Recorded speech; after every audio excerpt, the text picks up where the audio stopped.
Хәерле көн, исәнмесез, хөрмәтле коллегалар. Бүген Татаринформ матбугат үзәгендә без сәләтлеләрне каршылыйбыз. Барыгыз да аларны таныйдыр. Без Сәмрух 2019 ел премиясына һәм 20 елның җәендә булачак сәләт чараларына багышланган матбугат конференциясенә җыелдык. Безнең кунаклар Тимур Сулейманов, Яшьләр эшләре министрының беренче урынбасары, Игорь Смирнов, сәләтнең җәйге ял итү компаниясе координаторы, сәләт яшьләр үзәге директоры урынбасары, Гөлназ Гатина, Сәмрух 2019 премиясының ел әйдәманы номинациясе җиңүчесе, сәләт Соба 2020 Оланы директоры һәм Тимирхан Шәйхетдинов, сәләт клубы президенты, әйдәманнар мәктәбе катнашучысы. Хәерле көн, мөхтәрәм кунаклар. Һәм беренче сорау Тимур Җәүдәтович сезгә булыр инде. Менә бу Сәмрух премиясының максатлары, аның асылы турында искә төшерүдән башлыйк әле. Аңа кадәр безнең кунаклар алып килгәннәр бер видеоролик, әйдәгез башта шул роликны карыйк һәм темага кереп китәр өчен безгә уңайлы булыр.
Инде һәркемнең исенә төшкәндер бу мизгелләр, чөнки бөтен республика халкы, бөтен татарлар шушы сәләт белән яши дип әйтергә була, бигрәк яшүсмерләр, балалар, студентлар һәм аларның әти-әниләре дип әйтик инде.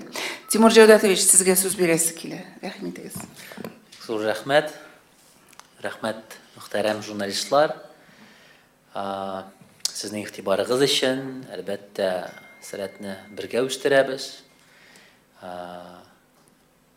Президентыбыздан бик зур ярдәм сәләткә карата министрлык, Яшьләр эшләре министрлыгы, аннары безнең коллегалар, Мәгариф һәм фән министрлыгы, Мәдәният министрлыгы, зур команда белән әлбәттә без бергә үстерәбез сәләт мөхитен, аны зурайтабыз. Анда елдан-ел күбрәк балалар килә, балалар килеп сәл кешеләр булып кайта өйгә, мәктәпләренә, чөнки һәрбер бала сәләтле, әлбәттә, ләкин балага менә үз сәләтен табырга, үстерергә әлбәттә ярдәм кирәк. Менә бүген сәләт ул системада, бүген сәләт ул мөхит, бүген ул технология. Менә сәләтле яшьләр белән эшләү һәм балаларга үзләрендә сәләтне күрү, табу һәм аны үстерү системасы. 50-дән артык проект, 25 мең бала катнаша проектларда, балалар, әйдәманнар, остазлар. Әйдәманнарның 90% алар кайчандыр үзләре бала булып сәләт аланнарында катнаштылар, сәләткә килгәннәр һәм аннары сәләттә, шулай ук сәләт дөньясында мөхиттә кайнысым килә дип, яңадан инде әйдәман булып кайталар. Кем инде әйдәман булып, кемнең мөмкинлеге, вакыты юк кайтырга, чөнки ул әлбәттә зур эш. Син мәктәп, әйдәманнар мәктәбен үткәрергә, узарга тиеш, әзерләнергә тиеш һәм 18 көнлек смена гына түгел, ул әлбәттә озын процесс, әзерләнү процессы, аннары смена, һәм шуннан соң ул барыбер. Шулай ук балалар белән хәбәрдә элемтәдә булу, алар өчен лидер, алар өчен теге әйдәман булып тору, әйдәп баручы кеше булып тору. Шулар инде алар остазлар булып киләләр, укыталар, дәресләрне укыталар төрле юнәлешләрдә. Кемдер аерым бер чара оештырып килә, смена вакытынамы, форумгамы, төрлечә. Аллага шөкер, ул менә шундый хәзерге вакытта күренеш һәм күп кенә безнең төрле өлкәләрдә журналистиканы алсак, СМИ, әлбәттә, шулай ук фәнне алсак, менә һәрбер юнәлештә сәләттә катнашкан балалар бүген үзләрен тормышта таба.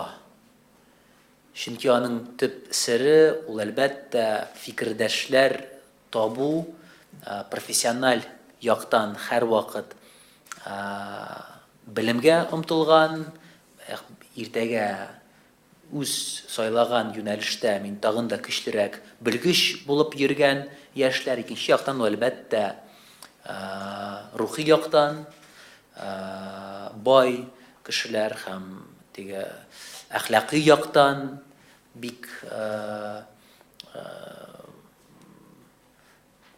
тәрбияле дип әйтимме, менә теге гармоничный, татарча әйткәндә гармоничный шәхес һәр яктан. Һәм алар анда әлбәттә менә бергә килеп, бер-берсен күреп, танып, инде аннары бизнес яктанмы бергә бизнес ясыйлармы, кемдер фәнни яктан бер-берсен табып, бергә аннары дәвам итәләр. Һәм гомумән, әгәр дә бүген карасак, 200-дән артык сәләт гаиләсе бар. Алар сәләткә бала булып килеп, катнашып, дуслашып, аннары гаилә корып, аларның балалары хәзер инде сәләткә киләләр катнашырга. Кемгә инде теге 10-11 яшьлек балалар, алар сәлкеш булып килә. Кемнәр әле теге мәктәп яшенә әле барып җитмәгән, алар бәләкәч проектында яши. Менә шул зур әлбәттә системаның һәм һәрбер менә ул бер яктан мөхит, күренеш, әмма ул технология, ул система һәм һәр менә шул һәрбер циклның бар башы һәм бар нәтиҗә ясау вакыты. Менә Сәмрух ел премиясе ул нәтиҗәләр ясау вакыты. Анда ел әйдәманы, димәк, иң көчле әйдәман билгеләнә һәм аңа матур сын, Сәмрух кышысыны бирелә. Ел сәркеше исеме әле беркем дә белми, менә Игорь белә, чөнки ул оештыручы. Ел директоры номинациясендә иң көчле директор, безнең 25 алан сәләттә җәй көне оештырылган һәм шуларның менә иң көчлесе билгеләнәчәк. Ел остазы әлбәттә, без хөрмәт иткән безнең остазларыбыз. Ел партнеры кем безгә ярдәм итә. Ел кулдашлары билгеләнә. Чөнки төркемне алсак, аланны алсак, анда бик мөһим теге команда. Менә ике әйдәман бергә алар теге кулдаш булып килеп, ничек үзләрен күрсәтә һәм алар өчен ул әлбәттә теге бер яктан бөтен кеше көтә. Менә кем микән? Минем алан әйдәманнары микән? Безнең алан сәлкеше микән? Шуны көтеп. Икенче яктан әлбәттә зур конкурс. Бу ел дәвамында алар катнашкан активлык һәм суперфинал ул Сәмрух ел премиясе кысаларында оештырылган безнең төрле биремнәр. Минемчә иң авыр система ул әйдәманнар өчен, чөнки алар башта айрым 3-4 көнлек смена үтәләр һәм шунда гына билгеләнә иң көчле әйдәман, чөнки әйдәман ул дөресен әйткәндә балаларны сәләт мөхите белән таныштыра. Шуңа күрә ул бик мөһим педагогик ситуацияләрне ничек белә ул, ничек шул менә андый-мондый ситуацияләрдә үзен тотарга, ничек балалар белән аралашырга, ничек аларга ярдәм күрсәтергә. Чөнки һәр бала ул үзе бер дөнья һәм бик мөһим аеруча менә 12-16 яшьтә дөрес иттереп балага менә киңәшче булырга, ничектер дус булырга һәм әлбәттә менә үз тормышыңда профессиональ яктан шәхсән траекторияны билгеләү. Менә шулай иттереп, менә Самрух ул 5нче тапкыр уздырыла. Безнең быел 2020дә, без димәк 2019 елга нәтиҗә ясыйбыз. Күп кенә кунаклар көтелә, матур иттереп, аны Алла-бирса бергә пирамида концерт залында без аны үткәрәбез. Әлбәттә сезне бик чакырабыз, килегез. Ул шундый бөтен яктан минемчә зур бәйрәм булачак. Һәм аны матур иттереп үткәреп, әлбәттә без башлап җибәрәбез яңа сезонны. Менә Әйдәманнар мәктәбе шул үткән атнада без аны матур иттереп үткәрдек. Һәм соңгы көнне Әйдәманнар мәктәбен йомгаклау кичәсендә без портфолио сайтын башлап җибәрдек һәм безнең гаризалар бирү кампаниясе башланды. Һәм ул да бик актив, һәрбер аланга әлбәттә бик күп балалар языла. Кем өлгерми, чөнки әлбәттә урыннар алар күп түгел. Алар бар, Аллага шөкер. Ләкин минемчә күп кенә бала менә төп аланнарга өлгермәсә, алар форумга киләләр. Һәм форумда анда быел үткән елдагыча безнең 15 меңгә якын катнашучы көтелә. Минемчә менә шулай ук тагын бер мөмкинлек балалар өчен сәләт мөхите белән танышу. Шулай ук аерым бер номинация бик мөһим, минемчә ул ел клубы номинациясе. Чөнки сәләттә сәлкеш булып катнашкан балалар, алар бераз моңсуланып, сәләтле җәй бетте дип, нишлим микән, ничегрәк катнаша алам микән дип сорауга аларга хәзер җавап бар. Менә барыгыз мәктәптә, Казанда сез яшәмәсәгез, тормасагыз, сез үз мәктәпләрегездә менә шундый клубны булдыра аласыз. Һәм безнең яңа президентыбыз, ул сәләт клубы президенты Тимерхан, ул үзе Яшел Үзәндә башта Яшел Үзән сәләт клубының рәисе булып актив үзен күрсәтте. Менә хәзер инде эчтән белеп, бөтен клублар өчен җаваплы. Без сезгә менә бергә ярдәм күрсәтербез. Шуңа күрә кемнең теләге бар, барыгыз мәктәптә, укытучылар янына, директор янына әйтегез, менә әйдәгез бергә клуб оештырыйк диеп, без сезгә булышырбыз. Менә шулай. Рәхмәт. Һәм инде менә 2020 елгы сезон турында сөйләшәсе килә. Быел җәйге сезонда нинди үзгәрешләр булачак башка еллардан аермалы буларак? Игорь, бу сорау сезгә. Хәерле көн янәдән, рәхмәт. Шулай матур итеп безне каршы алганыгыз өчен. Әйтеп киттеләр инде, без киләсе җәйгә стартны бирдек һәм бу инде сәләтнең 27нче җәе, ягъни менә шулай ел саен масштаблар арта, катнашучылар арта, Әйдәманнар, директорлар башта арта, чөнки сәләт турында кеше күбрәк белә һәм монда берничә мөһим фактор бар. Әйткәнебезчә, 30 гыйнвар көнне безнең портфолио сызык-сәләт.ру сайтында җәйге аланнарга гаризалар кабул итү кампаниясе башланып китте. Бүгенге көннәргә инде портфолиода 1000ннән артык гариза безнең 25 аланга. Ягъни аланда урыннар саны чикле һәм бу алар һәрбер сәлкешләребез безнең аланга эләгү өчен махсус конкурс узырга тиешләр. Ул да булса портфолио конкурсы. Нәкъ шушы сайт аркылы балалар үзләренең барлык булган казанышларын, барлык булган медальләрен, грамотларын, дипломнарын сайтка кертәләр һәм аланның директоры, аланның өлкән әйдәманы иң яхшы балаларны сайлап ала. Уртача алганда бер аланга якынча 4 урынга бер кешелек конкурс безнең барлыкка килә. Ягъни әгәр безнең 80 урын бар икән, гаризалар 320-350 бу уртача алганда. Һәм менә бу җәйне безнең традицион 25 аланыбыз эшләп киләчәк. Географияга килсәк, ул Татарстаннан кала Самар өлкәсе, Чувашия республикасы һәм Башкортстан республикасы. Һәм җәйге аланнар безнең 29 майдан башланып китәчәк һәм август ахырына хәтле барачак. Бу шулай ук иң мөһим моментларның берсе.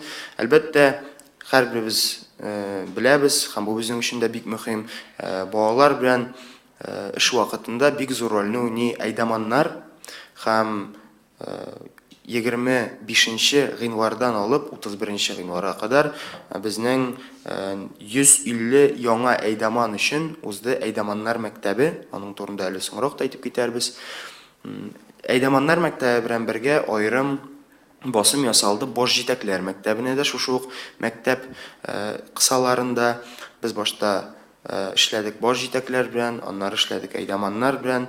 Һәм әйтеп китәргә кирәк, әлеге 150 әйдәман ул әле бер мәртәбәдә әйдәман булмаган яшьләр, студентлар, ягъни аларның күбесе беренче курс, икенче курс студентлары һәм аларның 90% әле кичә генә булган сәлкешләр бүгенге көндә инде әйдәманнар. Ләкин 150 әйдәман белән генә җәй шикләнеп калмый, әлбәттә, безнең 300-дән артык әйдәман катнаша сәләтнең җәйге аланнарында. Бу яңа әйдәманнар һәм әлбәттә инде берничә ел дәвамында үзләрен әйдәман булып күрсәткән яшьләребез. Шуңа күрә җәй көтелә традицион рәвештә кызу һәм балалар өчен күңелле, файдалы, укыту программасына, ял итү программасына бай булган яхшы сменалар булачак дип сезне ышандырып калабыз. Менә шундый җәй булачак. Әйдәманнар мәктәбе турында да тулырак сөйләшик, чөнки бигрәк тә ата-аналар балаларын җәйге аланга әзерләгәндә, әлбәттә анда алар кем кулында булачак дигән сорау куя. Сәләт әйдәманнары алар нинди, ничек әзерләнә алырга, нинди таләпләр куела? Тимерхан, рәхим итегез. Барлыгы хәерле көннәр. Менә чынлап та хәтерлим үзем әле сәлкеш барган чагымны, минем үзем кичәге сәлкеш. Минем бик каты кайгырмады. Нинди әйдәманнар булачагын, нинди алан баш җитәк алан, әйткән инде үзең беләсең дип, шулай хәйр фатихасын биреп җибәргән идем. Мәчен барлыкта гомуми ситуацияны әйткәндә,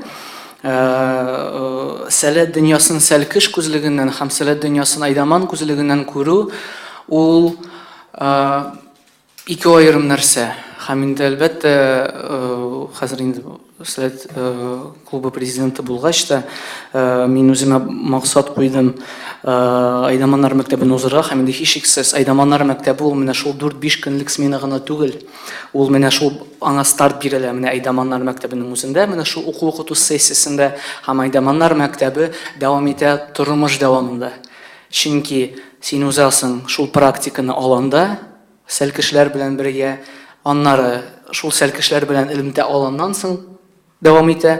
Киләсе ел әйдәман булып барасың һәм инде гомумән менә шул сәлкешләр синең үзеңнең сәлкешләрең, алар өчен син гомер буена әйдәман булып каласың. Әйдәман устаз булып каласың һәм инде һичшиксез бу бик зур җаваплылык һәм үзем мин әйдәманнар мәктәбенең көннәре дәвамында күп кенә шул яңа мәгълүматлар, яңа тәҗрибәләр алдым. Чөнки программа үзендә бик эчтәлекле, монда бит иң шундый дөньядагы иң катлаулы бирем ул балалар белән эшләү. Балалар хәзерге вакытта алар бик төрле. Монда һичшиксез шуңа күрә безнең программа шуны белән тулыландырган иде. Ул шул психология алымнары. Безнең психологлар белән аерым күп кенә дәресләр узды. Беренче медицина ярдәме күрсәтү, педагогик ситуацияларны шишу, ягъни ничек менә балалар белән эшләгәндә менә нинди очракларга эләгергә мөмкин һәм аларны ничек итеп дөрес итеп объектив яктан шишергә һәм инде әлбәттә әти-әни дә тыныч булсын, бала да бәхетле булсын, һәм әйдәманнар да бер-берсе белән канәгать булсын. Күп кенә әлбәттә монда нечкәлекләр, алар турында сөйли башласак вакыт җитмәс, әмма минемчә менә әйдәманнар мәктәбе катнашучыларына менә миннән кала тагын 149 кеше өчен менә быелгы җәй, Алла бирсә, тормышыбызны үзгәртәчәк җәй булачак. Чөнки без әйдәман булырбыз. Һәм без, менә мин әйткәнчә, дөньяга икенче күзлек белән карарбыз һәм һичшиксез минемчә менә әйдәманлыкка кадәр, менә мөмкин тормышын төрлечә бүләргә мөмкин, сәлкеш булуына кадәр сәлкеш булгач, әйдаман булуына кадәр әйдаман булгач. Һәм инде әлбәттә әлеге алымнар әлеге әйдаман мәктәбе дип әйтик, хәтта ул ел дәвамында да кирәк булачак, шул ук сәлкешләр белән эшләү, шул ук сәләт клубы эшчәнлеген һәм районда уку йортларында урнашкан сәләт клублары эшчәнлеген оештыруда бу бөтенесен инде бердәм эшләүче системаны тәэмин итә. Әйдәгез Гөлназдан сорап карыйк. Ул Сәмрух 2019 премиясының ел әйдәманы номинациясе җиңүчесе. Сәләттә әйдәманнарга нинди таләпләр куела, Гөлназ? Бераз гына мөмкин булса. Хәерле көннәр барыгызга да. Әлбәттә, иң беренче таләпләрнең берсе ул да булса татар телен камил белергә тиеш әйдәман.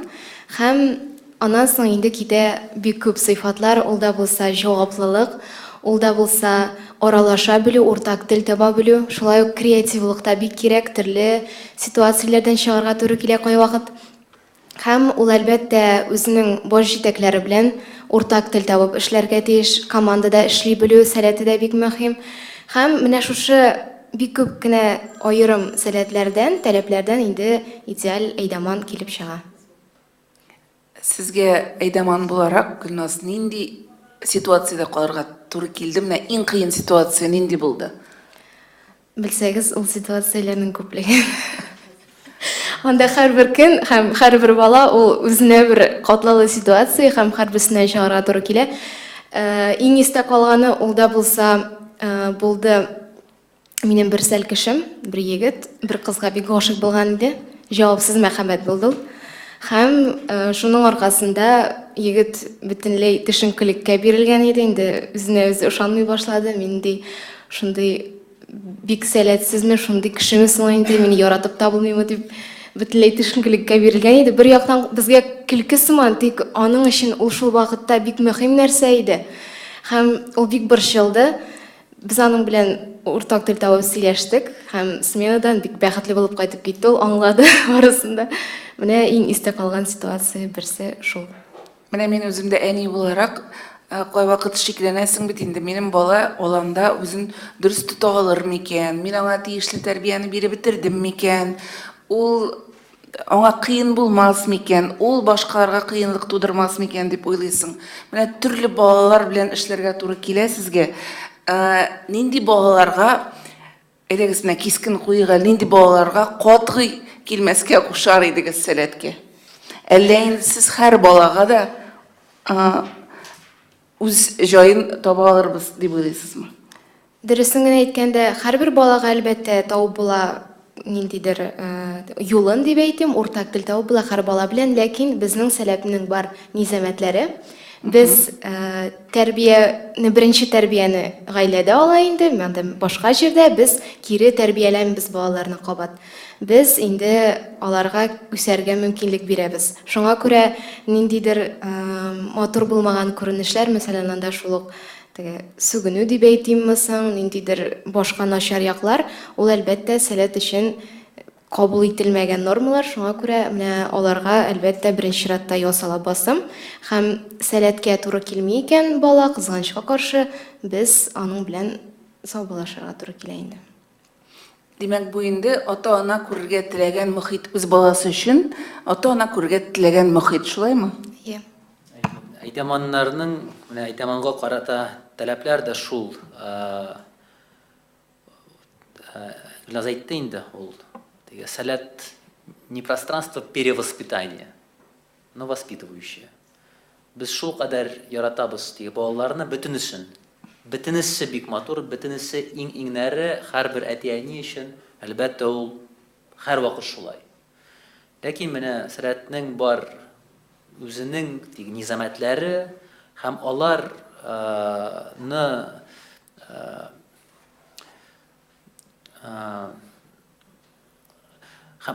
һәм әйдәманның менә бик мөһим бар эше, ул әлбәттә менә шул низамәтләрне балага беренче көнне без әти-әнигә аларны җиткерәбез. Һәм беренче 2-3 көн ул нормаль. Еш кына менә икенче, өченче көнне бала килә Әйдәманны янына һәм әйтә, менә беләсезме, менә миңа ничектер мин кыен иде, мин башкача сөйләшәм әти-әнием белән, мәктәптә дә башкача аралашам классташларым белән, ә монда ничектер сәләттә икенче төрлерәк, ул миңа туры килми дип үзе дә әйтергә мөмкин. Һәм без әлбәттә аны аңлап, аның белән башта сөйләшеп, әгәр дә менә шулай икән дөрестән дә ул аның өйгә кайтуы очрый торган хәл. Һәм әллә нәрсә без шунда күрмибез. Әйдәманда киресенчә, әгәр дә үзе күреп ала икән, менә бераз тәртипне боза. Тәртип дигәндә без әлбәттә балаларны үзләрен бик актив күрсәтүләрен телибез. Менә чараларда, уку процессы вакытында кемдер үзенең активлыгын ул икенче форматта күрсәтә, шиметепме алырга мөмкин, аның өчен ул норма. Без әлбәттә менә шул әйберләргә дә игътибар бирәбез. Һәм перевоспитание 18 көн генә безнең өчен бик мөһим, менә кем сәләткә тартылып, белемгә тартылган балалар өчен менә комфорт мөхитне булдыру. Менә кем менә шул низамәтләрен үзенә кабул итми икән, димәк, бәлки икенче алан аның өчен. Чөнки сәләт ул бит лагерь гына түгел, ул мөхит, ул ел дәвамында эшли торган шундый бер күренеш. Рәхмәт. Хөрмәтле коллегалар, сорауларыгыз бармы? Мин безне онлайнның караучы коллегаларның да исләренә төшерим. Әгәр дә сорауларыгыз булса, WhatsApp-ка языгыз. Номер 8 927 037 91 10. Сораулар бармы, коллегалар? Әйе, Рәфидә, рәхмәт итегез. Ел устазы номинациясы башка номинациядан ничек аерыла? Мәсәлән, өлкән Әйдәман номинациясыннан. Шул турыда тулырак сөйләсәгез иде. Кемнәр алар, гомумән устазлар? Сорауыгыз өчен бик зур рәхмәт. Әйе, үзебезнең әлеге номинациялар турында әйдәгез төгәлрәк әйтеп китик. Безнең гомумән бераз һәрбер номинациянең үзенчәлеге бар. Мәсәлән, ел Әйдәманы номинациясе бүгенге көндә инде билгеле, чөнки без иң яхшы Әйдәманны ноябрь аенда Әйдәманнар ярышы проекты кысаларында белдек. Бу мәсәлән ел Әйдәманы. Ел өлкән Әйдәманы, ел директоры, ел сәл кеше, ел клубы, ел аланы һәм ел кулдашлары номинациясын без белмибез әле бүгенге көннәрдә, ләкин экспертлар инде аларны белә. Ягъни әлеге номинацияләрдә катнашучылар, алар сәләт йортында узган аерым конкурста катнаштылар. Алар үзләренең эшчәнлеге белән экспертларны һәм тамашачыларны таныштырдылар һәм бу шундый типтагы номинацияләр, алар татарча әйткәндә по факту менә чыгыш ясадылар һәм аларның эшенә нәтиҗә бирделәр. Ягъни анда аларның портфолиоларын карадылар һәм чыгышларын. Безнең шулай ук бар сәләт җырлый номинациясе. Ул безнең халык номинациясе дип әйтик инде. Аңа бүгенге көннәрдә инде тәмамланды. Бер атна дәвамында сәләт җыры өчен тавыш бирделәр ВКонтакте социаль җилтәрендә. Ягъни иң яхшы сәләт җырын автор башкаручыны сайлады безнең сәләткәчләр, Әйдәманнар, аларның әти-әниләре һәм башкалар. Бу менә шундый типтагы номинация. Ә менә сәләт ел устазы һәм ел партнеры номинацияләрен сәләт активистлары сәләт мөхитендә бүгенге көндә җитәкче урыннарын алган безнең җитәкчеләр билгеле. Ягъни бу шундый бернинди аерым конкурска да бирелмәгән, ләкин шул вакытта аерым бер таләпләргә туры килгән безнең устазларыбыз инде бер генә дистә ел түгел безнең белән эшләүче, безнең эшебездә ярдәм итүче, балалар белән эшләүче, баш җитәкләр белән һәм гомумән проектларыбызда ярдәм итүче безнең устазларыбыз. Мәсәлән, мин үзем дә хәтерлим, иң беренче булып сәләт Самрух ел премиясының бер устазы ул да булса безнең Биләр тарихы белән кызыксынучы тарихчыбыз дип әйтик, Фаяз абый Хузин. Менә шундый безнең устазларыбыз Самрух ел премиясында ел устазы номинациясендә җиңгән. Менә шундый критерийлар белән без шулай ук билгелибез ел партнерларын, кемнәр сәләт мөхитен үстерүгә, сәләт оешмасын үстерүгә зур өлеш көткән һәм әлбәттә бүгенге көндә дә сәләттә калып баручылар. Менә шундый төрдәге номинациялар бар Самрух ел премиясендә. Рәхмәт. Сорауыгыз өчен рәхмәт. Тагын сораулар бармы? Минем бер соравым бар. Сәләт мөхите ул әлбәттә һәр татар тәрбиясе алып үскән һәр баланың эләгергә теләгән мөхите. Балалар сәләт аланнарына эләгергә теләсәләр, бер төркем шулай ук Әйдәманнар мәктәбенә дә эләгергә тели. Мәктәп инде узган дип аңладым, ләкин тагын кабатланачакмы ул, Тимерхан?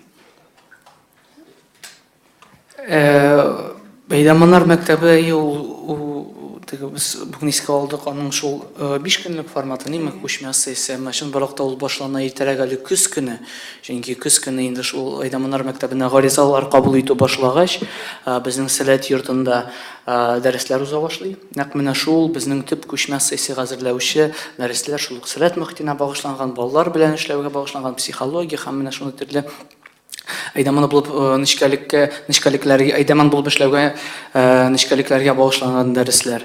Һәм инде һичшиксез нәкъ менә шул Әйдәманнар мәктәбенә инде эләгү өчен һәрбер катнашучы, менә һәрбер Әйдәманнар мәктәбендә катнашкан 150 кеше әңгәмәне уза.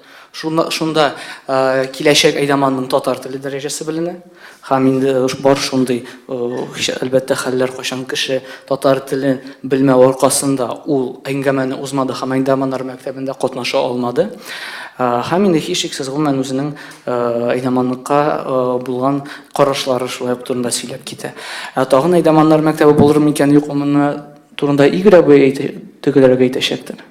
Минем өстәп китәсем килә, Тимерхан инде әйтте, без һәрбер Әйдәманны әңгәмә нигезендә сөйләп алабыз һәм бүгенге елны сентябрьдән алып безнең менә шул Әйдәманнар мәктәбенә эләгү өчен 270 гариза кабул ителгән. Ягъни 270 гаризаның 150се генә Әйдәман була алачак, калган 120се димәк конкурс нигезендә сәләттә Әйдәман бу мөмкинлегенә ирешә алмады. Моны тоже дөрес аңларга кирәк, чөнки без балаларны конкурс нигезендә үзебезнең аланнарга сөйләп алгач, димәк Әйдәманнар дагы шундый ук булырга тиеш, иңнәре. Һәм менә шушы 150 Әйдәман өчен без инде Әйдәманнар мәктәбен уздырдык. Һәм икенче Әйдәманнар мәктәбе буенча шуны әйтеп китәсе килә, менә бу 270 яшь студентлар арасында да әле кемнәрдер белеп бетермичә калган. Безнең һаман да килә хатлар, һаман да килә сораулар, тагын бер Әйдәманнар мәктәбе әле булачакмы дип. Без апрель айларында Сәләт йортында Әйдәманнар мәктәбенең икенче сессиясын оештырырга планлаштырабыз, чөнки бар теләк белдерүчеләр һәм җәйне Сәләт белән үткәргә теләүчеләр. Шуңа күрә рәсми сайтыбызда, безнең социаль челтәрләребездә әлбәттә моның турында барлык мәгълүматта булачак һәм Әйдәман булырга теләүче егетләр, кызлар әле үзләрен сынап карый алачаклар әлбәттә. Рәхмәт. Сораулар Шәһри Казан. Сәләттә бит инде аланнар бик күп. Ләкин балалар арасында иң теге уңай лидерлык позициясын биләгән кайсы аланны атай аласыз? Иң күп киләбез дигән нәкъ шул аланга. Иң зур конкуренция дип әйтегез, шулаймы? Монда төрле яктан карарга кирәк. Әйткәнемчә, уртача безнең 4 урынга бер сәлкеш. Бар безнең тулысынча олимпиадниклар гына җыя торган аланыбыз, ул да булса Сәләт Раушан аланы. Ул аланның үзенчәлеге нидә? Беренчедән нәкъ менә шушы алан белән башланып китте Сәләт мөхитенең эше, Сәләт оешмасының эше. Һәм әлеге аланда бары тик олимпиада җиңүчеләре генә катнаша ала. Һәм әлеге аланда без сәлкешләргә бит татар телен белү мәҗбүри дип куймыйбыз. Иң мөһиме әлеге сәлкешнең әлеге телне өйрәнү теләге. Ягъни аланнарда сәлкешләрне без тел белү критериясе белән сайлап алмыйбыз, Әйдәманнардан аермалы буларак. Ләкин Сәләт Раушан аланында, анда безнең ялыта 220 бала, әлеге критерий безнең мәҗбүри һәм әлеге аланга эләгүче бала татар телен белергә тиеш. Һәм менә иң шундый теге катгый таләпләр булуына карамастан, әлеге аланга безнең бик зур конкурс һәм анда эләгү өчен анда авыр, чөнки әгәр дә син олимпиадаларга, фәнгә бернинди дә кагылышың юк икән, димәк син бу аланга эләгә алмыйсың. Шуңа күрә бүгенге көндә иң зур конкуренция шушы аланга дип әйтик. Ләкин шул вакытта кайбер аланнар бар, алар безнең күп түгел. Кайбер аланнарга без инде 3нче сыйныфтан алабыз. Һәм әти-әниләр өчен бу бик шундый көтеп алынган хәбәр. Һәм менә шундый аланнарга да кичкенә балалар өчен конкурслар зур. Ул бигрәк тә безнең җәй башында узучы сәләт тел аланы, сәләт олимп, шулай ук олимпиадаларга юнәлдерелгән алан һәм сәләт осталар бистәсе. Әлеге 3 аланга конкурс шулай ук зур, чөнки әти-әниләр үзләренең балаларын җәй башыннан ук яшьтәшләре белән сәләт аланына җибәрергә телиләр. Һәм һәрбер аланда да якынча бар шундый конкурс. Район аланнарына кагылабыз икән, шулай ук безнең Азнакай аланында уза, һәм анда бик зур конкурс, чөнки анда безнең бар 60 урын, һәм 60 урынга Азнакайдан барлык балалар да барырга тели. Һәм аңлавыгызча, район аланнарында ул булсын Азнакай, ул булсын Саба, ул булсын безнең башка төбәкләр, Чувашия, Самара һәм Башкортстан, анда безнең конкурс зур, чөнки шундый татарча әйткәндә локальны узучы аланнарда балалар барырга телиләр, дуслары белән, үзләренең район эчендәге танышлары белән якынрак аралашырга телиләр, һәм шуңа күрә анда чыннан да бик зур конкурс. Менә шундыйрак җавап. Рәхмәт. Әле сәл кешеләр генә түгел, шуны өстисем килә. Әйдәманнарыбыз арасында да, менә мин үзем әйдәманнар мәктәбендә катнашканда, безнең кардәшләребез белән аланнарга бару зур конкурс. Чөнки без бит 150 әйдәман, һәм әле бөтенебез дә төп сәләт аланнарына эләгергә мөмкинлеккә ия булмабыз. Һәм шуңа күрә без әйдәманнар мәктәбендә безнең шундый мөмкинлек булган иде, менә без теләгән аланнарны сайларга. Анда да төрле хәл, чөнки күп кенә әйдәманнар хәтта бик тик күләмле, күп санлы сәл кешеләр булган аланга гына түгел, һәм менә шундый 80-60 балалык аланнарга барырга телиләр, чөнки бу минемчә гадәти хәл, чөнки менә анда шул җылы, шундый гаилә мөхите якынрак һәм яхшырак сизелә кебек. Һәм шунда өстерәгә кирәк, менә мәсәлән, безнең хәзер якын көннәрдә сәләт аланнары, әйдәманнары өчен әңгәмәләр уза, һәм нәкъ менә шул әңгәмәләргә күпме кеше киләчәк, һәм аларның ничәсе сәләт аланнарына барачак, ул да бөтен әйдәманнар мәктәбе катнашучылар өчен зур сер, һәм бөтенебез дулкынланабыз инде. Мин дә дулкынланам, мине алырлар микән, юкмы кайсы мин барырга теләгән аланнарга. Һәм шул төп сәләт аланына эләгү мөмкинлеге булмаса да, безнең бар халыкара сәләт форумының сменалары, һәм шулай ук әйдәман булып, әйдәманнар мәктәбе катнашучылар шунда да бара алалар. Рәхмәт. Тагын сораулар бармы? Әйе. Менә сәләт үсә инде ел сайын төрле мәктәпләр барлыкка килә, форумнар барлыкка килә. Киләчәктә менә заман белән тагын бер проектлар булачакмы? Яңа әйберләр сәләт белән бәйле. Үсеш ничек алга таба сәләтне күрәсез? Бар. Бөтенесен әйтеп китәсем килми, чөнки башта алар чыңгашсын дигән фикер дә бар. Минемчә, бик тә бүгенге сәркешләр һәм әйдәманнар көткән проект ул менә портфолио сайтының яңарышы. Ул бөтенләй яңа хәзер экосистема планлаштырыла. Без үзебез дә беләбез, балаларга карап та. Әлбәттә, бик мөһим бүгенге заманча технологияләрне дөрес итеп куллана белергә. Һәм без сәләтле яшьләр белән, сәлкешләр белән офлайн форматта гына түгел, җирдә безнең проектлар аша без әлбәттә алар белән сәләт мөхит бит. Ул реаль һәм виртуаль мөхит. Без әлбәттә эффектив рәвештә виртуаль дөньясында да аралашырга тиеш, һәм сәләт команда буларак та шул технологияләрне кулланып, идарә дөрес итеп шул мөхит белән белергә тиеш. Әлбәттә, безнең меңләгән аудитория социаль челтәрләрдә бар, төрле ВКонтакте, Facebook, Instagramда күп кенә группалар.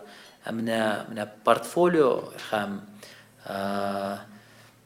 портфолионы яңартып, сәләттә төрле вакытта булган барлык сәлкешләр өчен менә шундый социаль челтәр буларак мөхит хәзер вакытта эшләнелә.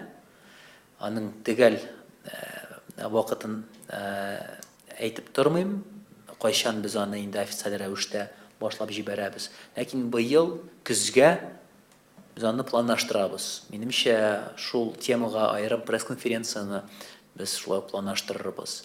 Әлбәттә, күп кенә безнең концептуаль проектлар бар. Алар биләр белән шулай ук бәйле. Һәм биләр ул бүген менә Фәнсар базасы аны даими рәвештә ел дәвамында эшли торган бер үзәккә әверелде, әйләндерде. Һәм без аны шулай ук үстерәбез. Һәм форумны да ел дәвамында эшли торган бер шундый база итеп күрәбез. Чөнки күп кенә монда матди яктан да ярдәм күрсәтелә хөкүмәтебездән сәләткә карата һәм шул базаны үстерүгә. Безнеңчә, менә ул туристик яктан, ул уку-укыту ягыннан шундый тиздән зур иттереп ел дәвамында эшли торган бер үзәккә әйләнәчәк. Ул 100 балага каратылган Фәнсар базасы гына түгел, менә җәй көне менә ничек 15 мең кеше катнаша форумнарда, менә шулай ел дәвамында башка районнардан, төбәкләрдән магнит булып катнаштырган база. Тагын бер идея, ул әлбәттә безнең балалар бакчасы идеясе бар. Чөнки бәләкәчне без проект буларак кына түгел, без аны проект буларак үстерәбез, дәвам итәчәк тә ул сәләт базасында, Островский урамында. Ләкин безнең уйлавыбызча, ул берничә елдан бәлки менә аерым бер бәләкәч балалар бакчасына да без аны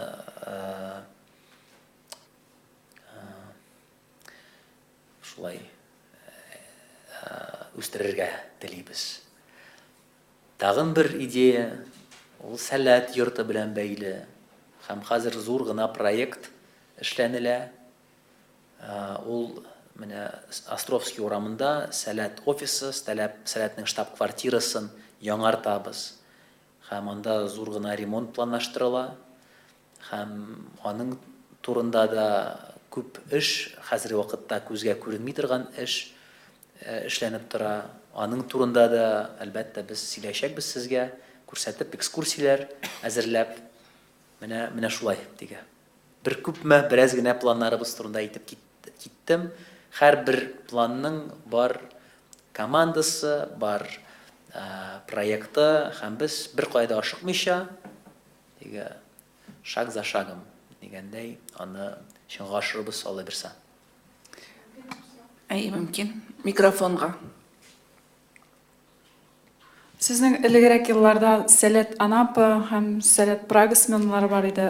Алар биттеме ул проектлар яки яңарту күздә тотыламы берәр ничек? Рәхмәт соравыгыз өчен.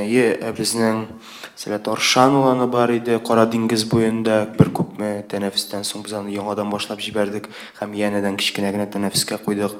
Бар иде безнең Сәләт Монреаль уланы, әлбәттә Канадада, Прага School. Хәзер әз генә формат үзгәрде. Бүгенге көннәрдә чит илдә безгә киләләр.